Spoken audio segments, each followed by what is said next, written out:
The mysterious neighbor. Moonlight illuminated the narrow cobblestone streets, casting eerie shadows of the ancient oaks lining the pavement. Along this old town lane, every house had its own story, passed down through generations.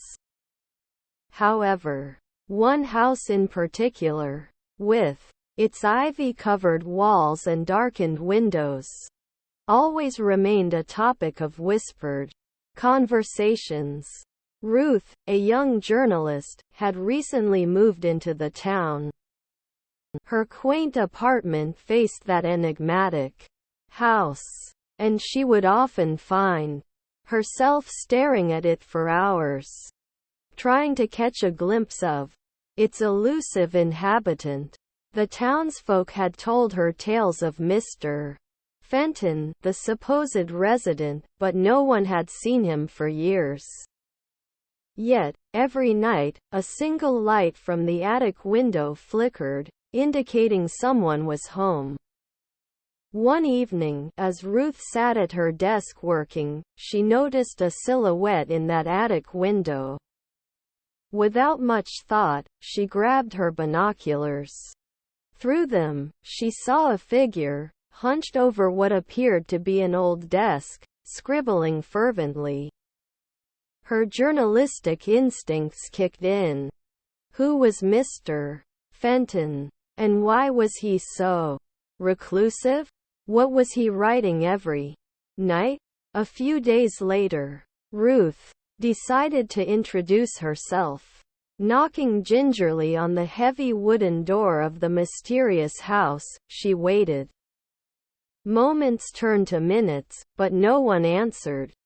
Just as she was about to leave, the door creaked open to reveal an elderly man with striking blue eyes. "I'm sorry for intruding," Ruth began. "I'm your neighbor from across the street. I was just curious to meet you." Mr. Fenton nodded, inviting her in. Inside, the house was a treasure trove of artifacts, old books, and paintings. "You've caught me on a rare occasion when I leave my attic," he remarked with a slight grin. Over tea, Ruth learned that Mr. Fenton was a historian, and the attic was his sanctuary where he wrote about the town's history. He had been documenting the stories of every family, every house for decades. His work was a labor of love, a gift to the town that had given him so much. "Why so reclusive?" Ruth inquired gently.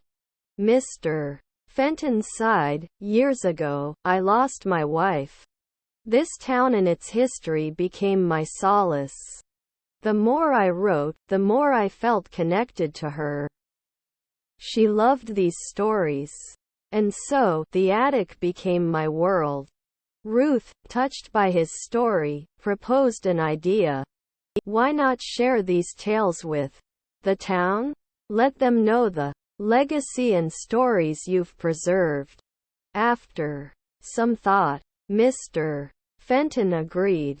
With Ruth's help, they organized a town gathering, and for the first time, the historian shared his chronicles.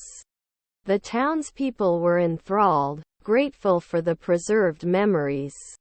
From that day, the mysterious house was no longer the subject of whispers but a beacon of the town's rich history.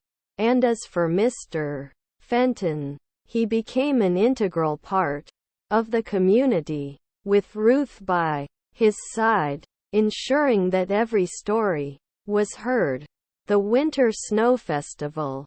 Sunlight barely touched the horizon as the town buzzed with activity. Vibrant stalls lined the town square, each showcasing sparkling ornaments, handmade crafts, and delicious treats. Children raced by with rosy cheeks, their laughter echoing through the cold air. Music played from a distant stage, filling the atmosphere with a joyful rhythm. Alara, with her auburn hair tucked beneath a woolen cap, made her way through the crowd.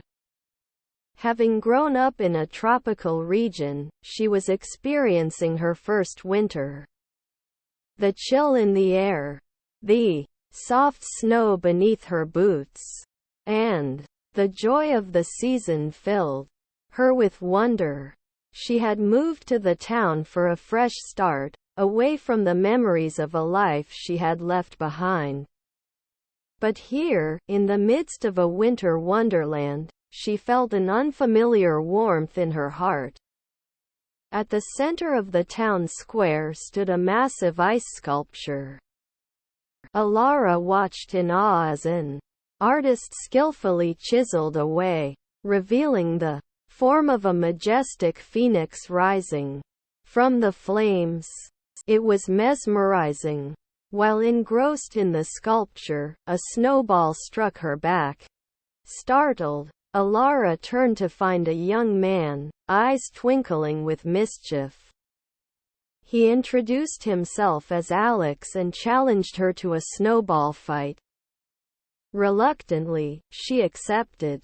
In the soft battleground of the snow-covered park, the two darted and ducked, laughing heartily as snowballs flew in every direction. Exhausted, they finally collapsed onto the snow, breathless and grinning. As the day turned into evening, the festival's main event began. A parade of illuminated floats, dancers, and musicians marched through the streets, culminating in a grand firework display. Alex and Alara watched the brilliant colors burst against the night sky. Their hands clasped together over hot chocolate, they shared stories of their past, dreams for the future, and the serendipity of their meeting that day. They discovered shared interests, from a love for travel to a passion for art. As the festival came to a close, the town square became a dance floor. Couples swayed to the lilting melodies, and amidst them, Alara and Alex found themselves drawn into the rhythm. The night ended with a promise, not of forever but of many more adventures and shared moments. As the first light of dawn painted the sky, the town slowly returned to its serene self, with traces of the festival's magic lingering in the air. For Alara, the Winter Snow Festival wasn't just about the beauty of the season. It was about finding connections, rediscovering joy, and beginning a new chapter. In a land of snow and wonder, an unexpected friend.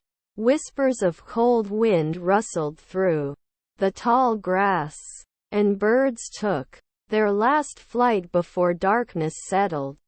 In a meadow, a lone figure stood, sketchbook in hand, trying to capture the fleeting twilight. Elena was an artist with a penchant for the outdoors. Nature was her muse, and she loved to capture its raw beauty in her drawings. She often ventured out alone, losing herself in her work. That evening was no different. As shadows deepened, Elena began packing up her things. Suddenly, a soft whimper caught her ear. Following the sound, she stumbled upon a fox, its leg trapped in a poacher's snare. Its eyes, filled with pain and fear, met Elena's. Hesitating only for a moment, Elena approached the fox carefully, whispering words of comfort. Using her sketching tools, she managed to pry the trap open, freeing the creature. Instead of running away, the fox stayed, limping slightly, its eyes still fixed on Elena. Seeing its injury, Elena knew she couldn't leave it alone. She bandaged its leg using materials from her art kit and decided to take the fox home. at least until it healed. The next morning, Alina's home was a scene of chaos. The fox, which she had named Rufus, was everywhere. On the sofa, under the table, and even on her bed. But despite the mess, a bond had formed between them. Rufus became a constant presence in Alina's life, accompanying her on her outdoor adventures. One day, while they were out in the woods, a sudden rainstorm hit. Alina sought shelter under a tree, but the downpour showed no signs of stopping. As the cold seeped into her bones and hopelessness settled in, Rufus suddenly darted away. Hours seemed to pass before Rufus returned, leading a stranger with him. The man, a local woodsman, had seen Alina from a distance but had lost her trail. It was Rufus who had found him and brought him to her. Gratefully, Alina accepted the woodsman's offer of shelter in his nearby cabin. Back in the warmth, as the rain pattered outside, Alina and the woodsman, named Marco, exchanged stories. They found shared interests, and Marco, with his profound knowledge of the forest, introduced Alina to hidden spots that she had never seen before. They spent days exploring together, with Rufus always at their side. What started as a chance meeting in a rainstorm soon blossomed into something deeper. Alina and Marco became inseparable, their love for nature binding them together. Years later, as Alina painted a mural of the forest on a vast canvas, she often spoke of that rainy day and the unexpected friend who had changed her life. Rufus, now old but still spirited, would sit by her side, a testament to the mysterious ways of fate and the bonds it can forge.